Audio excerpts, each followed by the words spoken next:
Yo, coming to y'all with another episode of this penitentiary stories. This story right here gonna be about, a yard called Ridgeland, man. Now, this was the yard that I went to when I first started my 10-year sentence back in 2012. They sent me down there, man. Like, I left a yard called Kirkland, man. That's where everybody go for evaluation to see what prison you gonna go to. Cause I think we got like 26 prisons or something like that in South Carolina. So going to this place called Kirkland, they're gonna classify you and see like off your charges, record, whatever, you know what I'm saying? Just to see where they're gonna send you. But a lot of times they send you places based on bed space. So with that being said, like when I got shipped out, they said I was going to Ridgeland. Now Ridgeland is in low country. I am from Spartanburg, South Carolina. Like Ridgeland, like 4 hours away from me. So it was like, damn, man, I'm mad about going down there just off the simple fact my people gonna have to drive so far to see me. So when I get ready, to leave that morning or whatever, they had done told me where I was going. I had told a couple people where I was going to that was in the dorm with me and my roommate, whatever. Shit, they were like, man, boy, be safe, be careful down there, boy. Shit, that shit down there real, boy. I like, shit, I mean, hey, it ain't too many places that ain't real, you know what I'm saying? Gonna go down anywhere. They were like, nah, bro, I understand that. But Ridgeland, that shit go down a little more than a lot of these other yards. He say, man, it's a level 2, but it's ran like a level 3. So boom, I get down there. Shit, no, on the bus ride and shit, we get to Columbia. They'll take you to Columbia if you go ride the bus. They'll take you to Columbia. That's where it's like a Greyhound station for SCDC. Everybody get right there at the bus station, and you'll be sitting right there. Everybody who gets shipped out that day to other yards or leaving from R&E or whatever, you all meet up there. So you'll sit there probably like about an hour, 2 hours. Then it depends on what time your bus get there, how long you'll sit. But anyway, they'll start shipping you out. Man, like I say, you can go to 26 different prisons. So a lot of people be going to different places. So boom. People up there were like, they was coming from Ridgeland. They was waiting to go to other places like Tuberville, Lee County, stuff like that. So they was like, boom. Man, Ridgeland, man, that shit fucked up down there, man. You don't want to go down that motherfucker, man.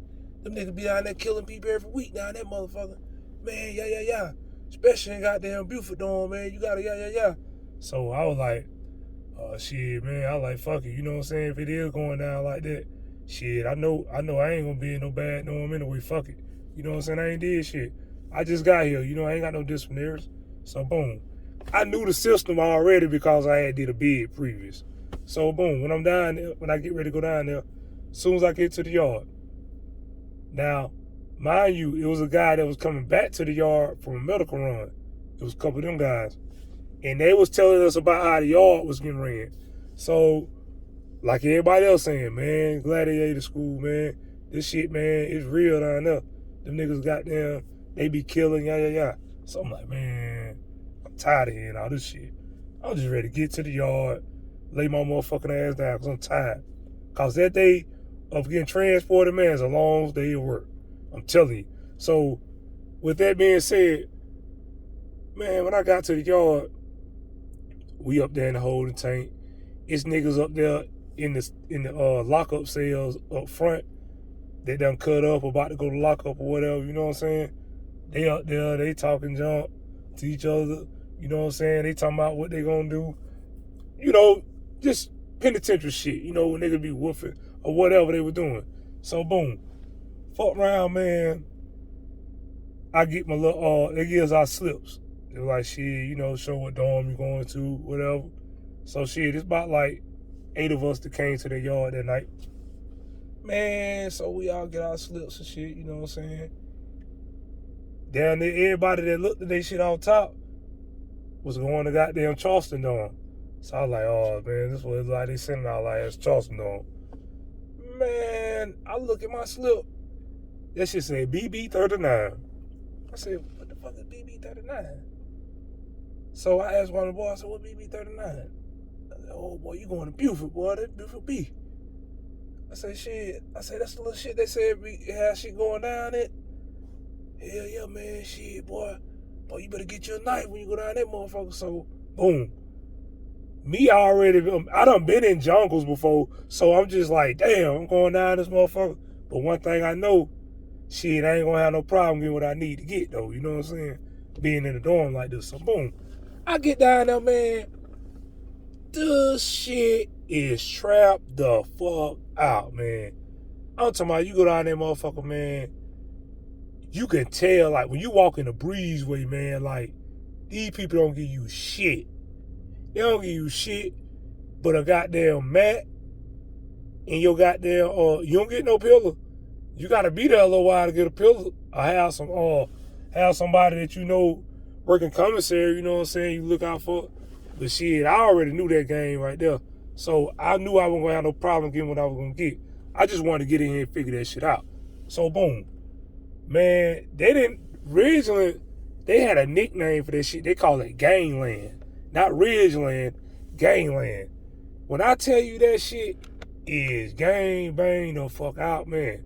I'm talking about, it was so many times, man, like, in that dorm, man, during the course, I'm just skipping ahead though, man. But during the course of me being in that dorm, it was so many riots going on. I'm talking about, man, like, niggas get it in, boy. Like, ain't no faking. When them niggas say they gonna slang that iron, that's what they gonna do. They don't play. Ain't no bullshit. You know what I'm saying? That's why throughout my bid, I mind my own business. You know what I'm saying? I wouldn't have never tried to act like I was hard. I was in there chilling. But if a nigga brung it to me, I'm gonna give it back just the way you bring it. Just as well as you brung it to me, I'm gonna give that shit back to you. You feel me? But I had situations, you know what I'm saying? But that's a whole nother story. But like I said, Buford dorm was real. You know what I'm saying? I seen people die in that motherfucker. That shit was so cursed, man. I'm talking about, out of the whole 14 months I was in that dorm, we was locked down like 11. I probably was out in a total of 90 days and all. You feel me? And man, listen, when I tell you, when them boys say it's finna go down, get your shit together, stock up, cause we're going down for a while, you better believe it, man, cause they not playing. And that's what I did. The first ride, I was bullshitting. By the time that second ride came, the third ride came, I already know to be stocked up. You know what I'm saying? So, with that being said, man, you know, that's just a little insight on the dorm Buford, man, that I was in, man. You know what I'm saying? I can say a whole lot more, because believe me, a whole lot more went down in that motherfucker, man. You know what I'm saying? Like, don't get it twisted, man. I'm gonna say this too while I'm on that subject too. Man, that's the first yard that I was actually at that I can say, you know, I started making a little change. Like, man, I went with what I had, you know what I'm saying? Shit, but a lot of shit had to happen, you know? Canteen, goddamn, I had to buy canteen. Shit, I was buying phone time from people, you know what I'm saying? Because I wasn't buying no phone then. You feel me? Like, this was my first, like, couple months in or whatever. So I was just trying to figure everything out. Boom.